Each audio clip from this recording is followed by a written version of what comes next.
தூய யோவான் நற்செய்தியிலிருந்து வாசகம். அதிகாரம் 14, இறைவசனங்கள் 6 தொடக்கம் 14 வரை.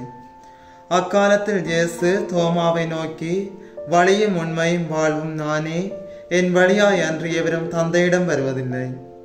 நீங்கள் என்னை அறிந்திருந்தால் என் தந்தையையும் அறிந்திருப்பீர்கள். இது முதல் நீங்கள் தந்தையை அறிந்திருக்கிறீர்கள், அவரை கண்டும் இருக்கிறீர்கள் என்றார்.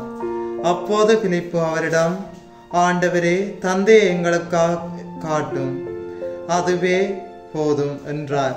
இயேசு அவரிடம் கூறியது, பிலிப்பே, இவ்வளவு காலம் நான் உங்களோடு இருந்தும் நீ என்னை அறிந்து கொள்ளவில்லையா?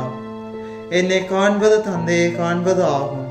அப்படி இருக்க தந்தையை எங்களுக்கு காட்டும் என்று நீ எப்படி கேட்கலாம்? நான் தந்தையினுள்ளும் தந்தை என்னுள்ளும் இருப்பதை நீ நம்புவதில்லையா? நான் உங்களுக்கு கூறியவற்றை நானாக கூறவில்லை, என்னுள் இருந்து கொண்டு செயலாற்றுபவர் தந்தையே. நான் தந்தையுள்ளும் இருக்கின்றேன், தந்தை என்னுள்ளும் இருக்கிறார். நான் சொல்வதை நம்புங்கள். என் வார்த்தையின் பொருட்டு நம்பாவிட்டால் என் செயல்களின் பொருட்டாவது நம்புங்கள். நான் செய்யும் செயல்கள் என்னிடம் நம்பிக்கை கொள்பவரும் செய்வார், ஏன் அவற்றை விட பெரியவற்றையும் செய்வார். ஏனெனில் நான் தந்தையிடம் போகின்றேன் என உறுதியாக உங்களுக்கு சொல்கின்றேன். நீங்கள் என் பெயரால் கேட்பதையெல்லாம் நான் செய்வேன். இவ்வாறு தந்தை மகன் வழியாய் மாட்சி பெறுவார். நீங்கள் என் பெயரால் எதை கேட்டாலும் செய்வேன்.